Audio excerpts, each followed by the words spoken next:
Hi everyone, Anthony Fantano here, internet's busiest music nerd, and it's time for the favorite tracks of the week segment, where down in there in the description box I've linked to you guys some of my favorite tracks from this past week. We're rounding them up here, and before I get into the segment, I have to say if you want to support this segment, support my buddy Austin who edits this segment, hit up our Amazon Associates link, which is linked down there in the description box. Anything you buy on Amazon, if you live in the US, we get kickback from it. Does not add to your overall price. Use it to buy some shit you were going to buy anyway. All right. Let's get into our worst track of the week segment before we recommend some good tracks to you guys. We have a couple pretty terrible tracks that came out this week. The new tove song, Cool Girl, is one of the most painfully boring pop songs I've heard in a while. And the new Chainsmokers track featuring Halsey is one of the most painfully boring EDM dance pop songs I've heard in a while. But it seemed like, as far as terrible songs this week went, nothing was quite taking the cake like almost all of the songs on the Suicide Squad soundtrack. The Panic at the Disco cover of Bohemian Rhapsody is essentially Brendan Urie karaoke. It's awful. Our standards for cover songs have apparently dropped so low that it's okay for Brendan to just come up and do karaoke, and we're fine with it. We'll just throw it on a soundtrack and sell it to people. And then there is the track with Dan Auerbach and Action Bronson and Mark Ronson. Dan and Action go together like peanut butter and petroleum jelly on this cut. It's terrible. But to me, the worst track on this soundtrack has to be the grime song, Medieval Warfare. I have no idea what this song is. It's like got these chugging guitars, these rattling trap hi-hats, some punchy sub-bass kicks. It's like a metal trap fusion. The song sounds like a failed science experiment. Like if this thing were a living, breathing being, it would be writhing on the floor, convulsing, screaming, "Kill me! Kill me!" And of course, Grimes is burying her vocals in the background in the mix again to sort of hide her voice for what reason, I don't know, because the instrumental on this thing is horrendous. Easily one of the worst tracks she's ever put together. Hopefully she got a big fat check for this thing from the Suicide Squad movie. All right. Those are the worst tracks of the week. We're going to move on to some tracks that are actually tolerable or preferable. Going into some metal music now. This new project, this new album that's coming out on Willowtip Records is from a band named Mithras. And the title, which I'm going to pronounce incorrectly, is Between Scylla and Charybdis. And this is some really cool experimental avant, like technical metal, some elements of death metal in there, I think, and black metal.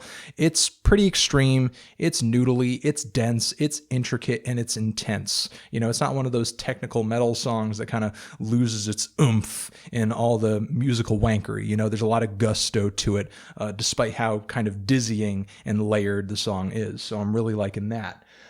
Moving on, Beach Slang. These guys are a really sweet kind of noise rock, noise pop project, a little shoegazy at points. They have a new record on the way.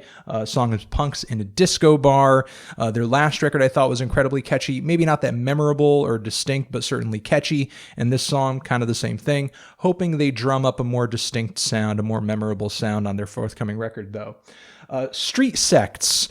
Industrial Noise Nicks on Flenser Records. Street Sects are back with another track. I recommended one song to you guys a few weeks ago. You guys hit up the comments section of that song. We're like, holy shit, Fantano was right. This is lit. And so is this song too. Okay, so I'm really excited for this Street Sects record because these guys are noisy and intense as hell. Again, if you love noise, if you love industrial music, and you like it visceral with kind of a rock directness, you're going to dig these guys. New on Brainfeeder Records, this dude who I know has some pretty interesting production on his mixtape. I'm not crazy about his rapping. Maybe it'll grow on me, but the production is certainly interesting. The kid is named JP Moregun, and this free mixtape is available via Brainfeeder Records. Give it a shot. Actually, from JPEGMAFIA and Freaky, I Might Vote for Donald Trump.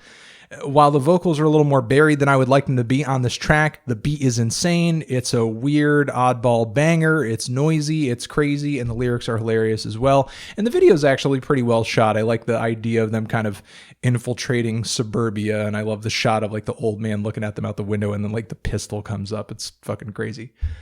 So yeah, that's a fun little single there. Protomartyr, post-punk band, noise rock band Protomartyr, has a new single out via the Adult Swim singles series, summer singles series that they do every year.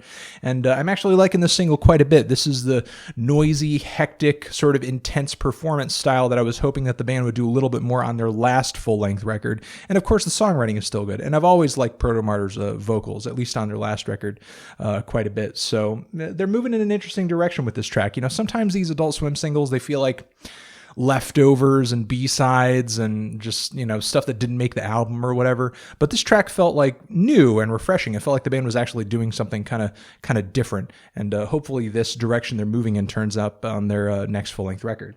Moving on, Yndi, Halda, the song Golden Threads from the Sun. These guys are a post-rock and experimental rock outfit that had a pretty seminal record in the genre, and then they just kind of disappeared off the face of the planet, and they're now coming out with this follow-up record like over a decade later. And from what I'm hearing of the album so far, even though in regards to post-rock, it is kind of dated, but still, I mean, by the standards of post-rock, it is a pretty quality record. The instrumentation is really cool. It's dynamic. Let me adjust the light a little bit. Thank you.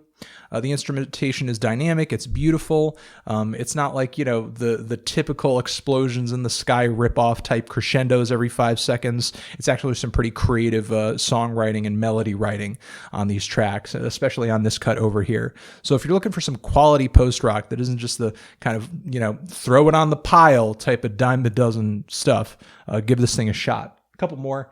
Norah Jones had a beautiful new ballad out. Now I have to, there we go, titled Carry On. I'm loving that track, and it's actually kind of got my mouth watering a little bit for her new record. It's a very nice, sweet piano ballad. Alcest, experimental metal and sort of atmospheric black metal project Alcest has a new track out, new record on the way, I imagine. And this is actually one of the more abrasive songs I've heard from the project in a while. And while I do like some of the prettier moments on their records, you know, I think it balances well with the more abrasive tracks when they do actually show up. The last few records have been a little too mellow, in my opinion.